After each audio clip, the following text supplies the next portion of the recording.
Hello everyone.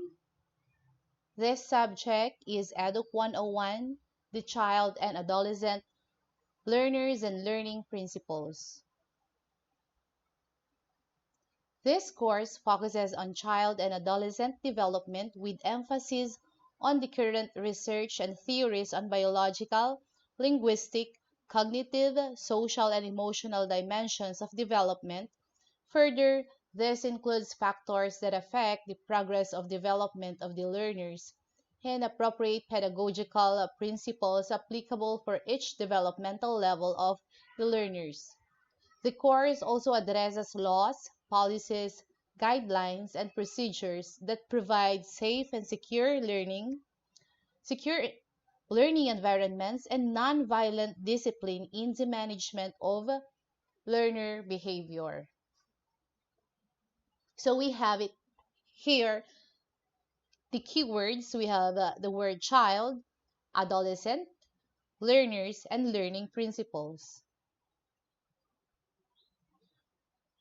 First, we're going to define child.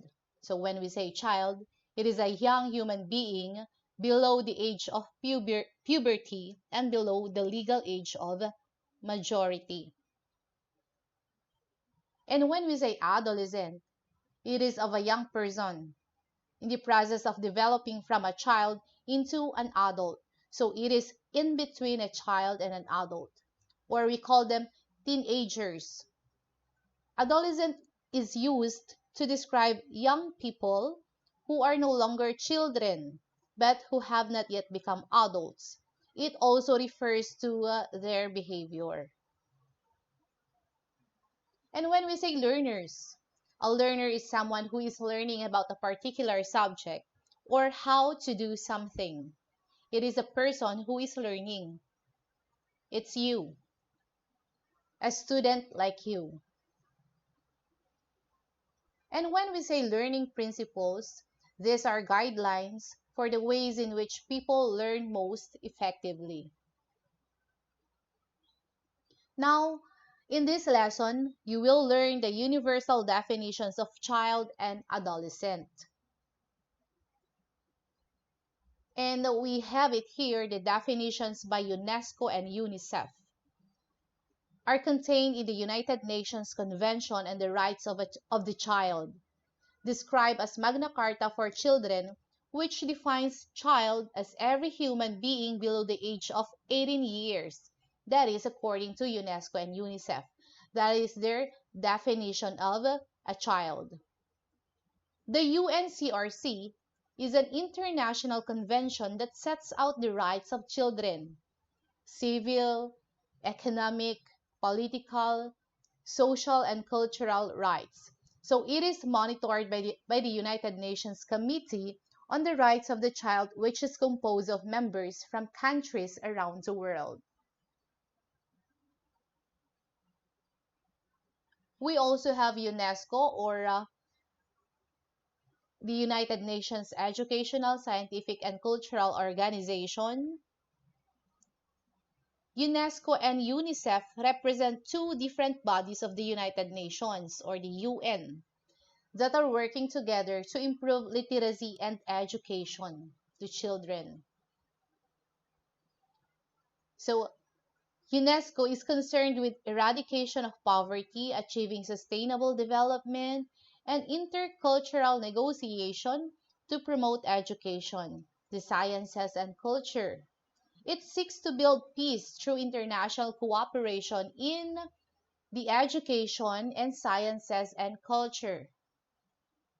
Whereas UNICEF is the United Nations International Children's Emergency Fund. This is a special program of the United Nations which is committed to the purpose of aiding national efforts for child care, that is to improve the health, nutrition, education, as well as general welfare of children.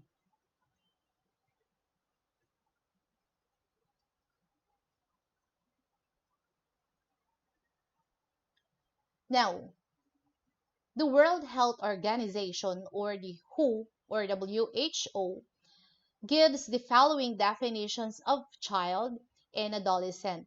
This is according to who? So a child is a person 19 years or younger unless national law defines a person to be an adult at an earlier age. In some places, like in the United States, when a person reach 18, they say it is already the start of adulthood, or they are now considered as young adults, and they go out of their houses, of their homes, and have their own lives. They look for their own work. So that's the trend or the culture in other places. But in our place, yes, we do celebrate 18th birthday, but after that celebration, that person or that adolescent still stays under his or her parents. So doon pa rin siya nakatira. Even he is already 18 and up, 18, 19, 20, and even older. However, in these guidelines, when a person falls into the 10 to 19 age category, they are referred to as an adolescent. An infant is a child younger than 1 year of age. Mas mababa sa 10-year-old na child, 10 pababa, 10, 9, 8, at pababa, we call them infant. But when you reach 10 years old, 10 until 19, you are now considered an adolescent. That is according to the World Health Organization. That is how they define adolescent and child. Now, what is child development? What do we mean by child development? Changes influence how child perceives and understands its world. So when we say child development, it is the process by which a child grows and changes throughout its lifespan. Now let's see. Can you identify which of the following describes a child's characteristic or adolescent? Okay, you answer me if this characteristic is of a child or adolescent. The first one, we have very playful and loves to play on the cold grass. Okay, it is a characteristic of a child. The next one, like flowers, small animals, insects, and spiders. Child pa rin. Loves to run and play in the garden. Loves to eat sweets, cakes, juicy and sour fruits. Respectful. Greater self-awareness and confidence. These are all characteristics of a child. And how about these characteristics? Is it of a child or adolescent? Attraction towards the opposite sex. Appearance, consciousness, yung pag-aayos-ayos na natin ng physical appearance. Cognitive development, or our reasoning skills, the way we think, it's cognitive development. Career consciousness, you are going to think of what to take when you reach college or when you go to college. Hero worship. Hobbies. Impact of the peer group is the strongest, or having your own peers. So as you can see, these characteristics are all of adolescents. Now for the lesson 2, so we are done with the definition of a child and an adolescent. We were able to differentiate what is an adolescent and what is a child. And now here in lesson 2, we have now the term growth and development. And later on, we are going to differentiate what is nature and nurture.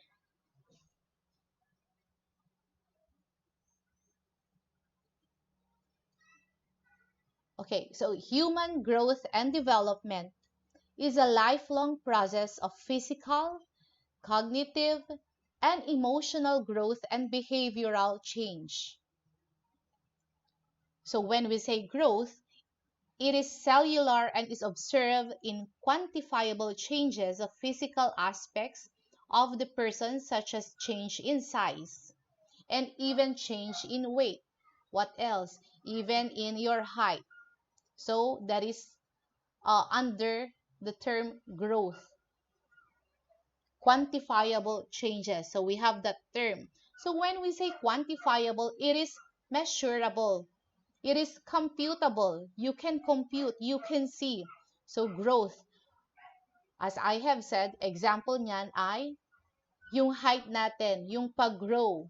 For example, a grade school pupil, grade 1, when he reached grade 2, ganyan, papataas, tumatangkad siya.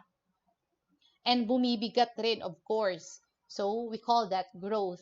And when we say development, development is organizational in nature and is seen in the qualitative overall and progressive changes of the person and change of structure. So that's development. It is seen in the qualitative overall and progressive changes of a person. So human children both grow and develop traumatically from birth through about approximately 18 years of age. So yun, we grow and develop, you grow and develop during that time, about approximately birth through about approximately 18 years of age. So yun, nag-grow kayo and nagde-develop.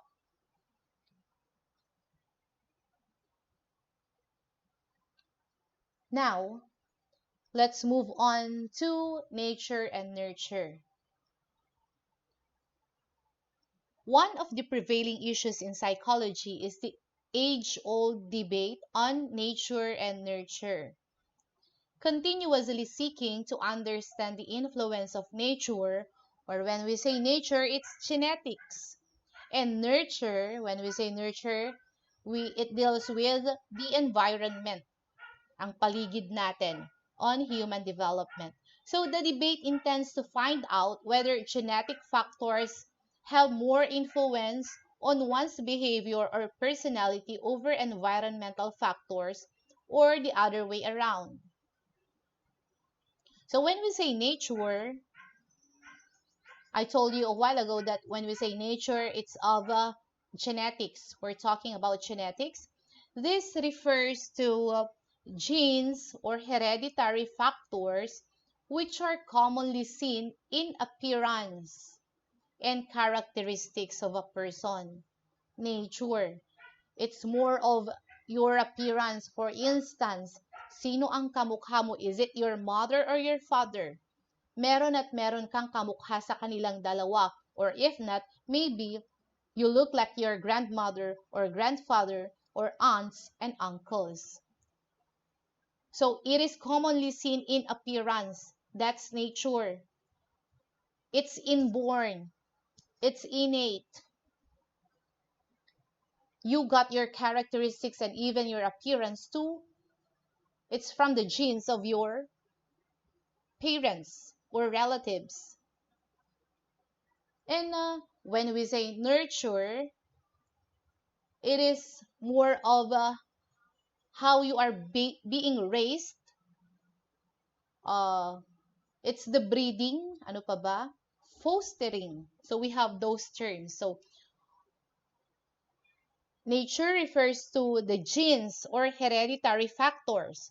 But for the nurture, this implies environmental variables such as how a child is raised, paano ka pinalaki, the socio-emotional relations, and the surrounding culture. Ganyan ka, you have that behavior, it is because of your surrounding culture, or it is because of your environment, kung saan ka nagmula. So, that's nurture. So, in order to understand the influence of genetics or inheritances and environment, let's try to look into the several perspectives in the fields of psychology and examine how they agree and or disagree in their contentions. Titignan natin kung saan ba sila nag-agree. Kung yung behavior ng isang bata or yung characteristics ay nagmula ba sa nature or nurture. Yan ba ay inborn or dahil sa environment mo, dahil sa impluensya ng environment natin. So we have the first one, we have Plato and Descartes here. Plato and Descartes advocated that there are certain things that are innate. When we say innate again, yes, it's inborn, or that they occur naturally apart from environmental context and influences. They take the standpoint of nativists with the concept that all or most characteristics and behaviors are the consequences of inheritance and are the outcomes of evolution. Genetic traits handed down from ancestors or parents influence the individual differences that create uniqueness in every person. So, sabi nga nila, every person is unique.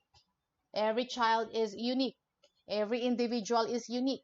Magkakaiba tayo. Hindi tayo pare-parehas. We have our own skills. We have our own characteristics. And so on. So, Plato and Descartes, they agree with that, with the idea that certain things are innate or inborn, and they occur naturally apart from the environmental context and influences. They agree with that one, with nurture. They're talking about nurture. You have that behavior because it is innate. It is inborn. Yan ang pinanggalingan mo eh. You inherited that characteristics from your ancestors. So, nasa genes raw. That's according to them. Now, let's take a look at the idea of John Locke. Nag-agree ba siya sa idea ni Plato and Descartes or not? So, we have it here, the idea of John Locke. John Locke, on the other hand, come with the concept of tabula rasa, which gives the impression that the mind begins as a blank state at birth. The human mind has no innate ideas. Yan naman ang sinabi niya. Thus, everything that a person knows or yung knowledge niya mismo, yung kaalaman niya, is determined by the encounter or by his or her encounter to the environment, by his experience with the varied stimuli around him or her. So, it's obviously, ano ang answer ni John Locke? It's because of the environment. You have that behavior because of your environment and not because of your nature, not because of genetics. That is his idea. Ganyan ang behavior mo because ganyan ang kinalakhan mong environment. That is his idea. That is according to John Locke. Kasi nga when at birth, according to him, at birth, mind begins as a blank state. Blanco raw ang mind natin, walang kaalam-alam. So, and then as you grow, dahil sa ating experiences, and even because of the environment, then you have that, you acquire that characteristic or that behavior. That's according to John Locke. So, kanina, for Plato and Descartes, they say it's because of genetics. But John Locke answers, it's because of the environment and experiences. Plato and Descartes, nature daw. According to John Locke, it's nurture. Now we have here the empiricists. So when we say empiricists, these are the researchers.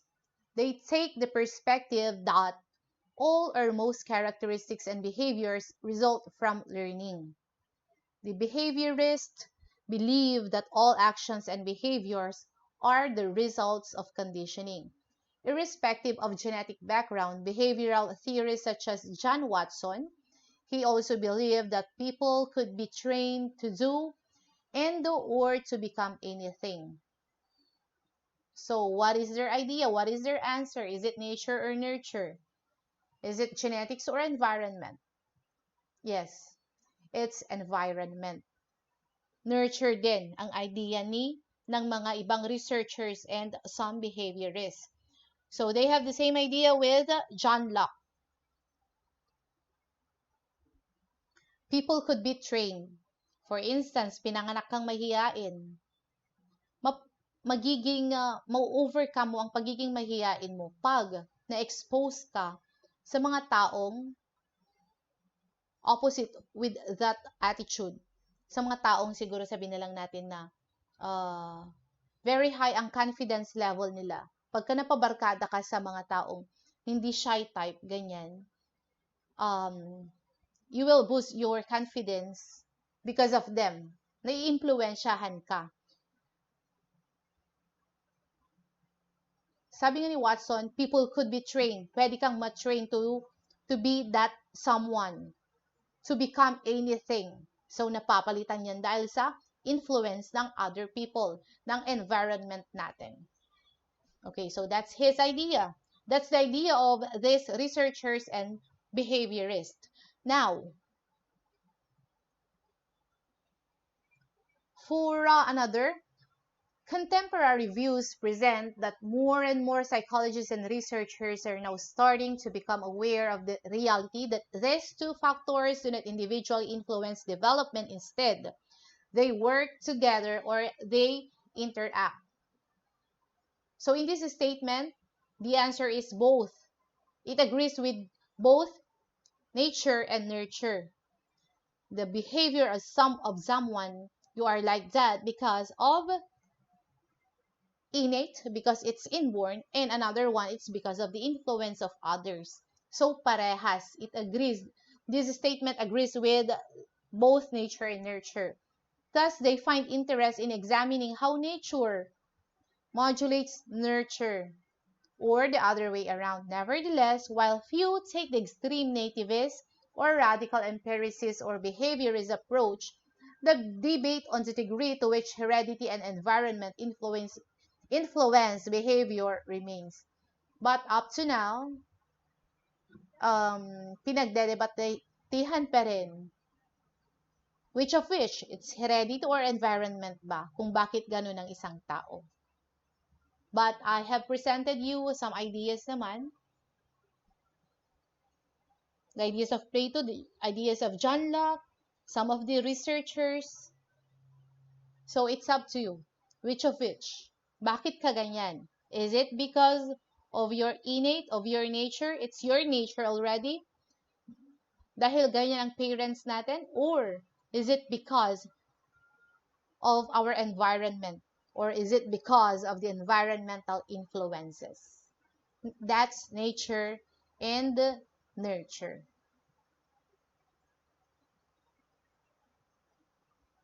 Okay, so thank you very much for listening. So we have here the link of our references for this topic.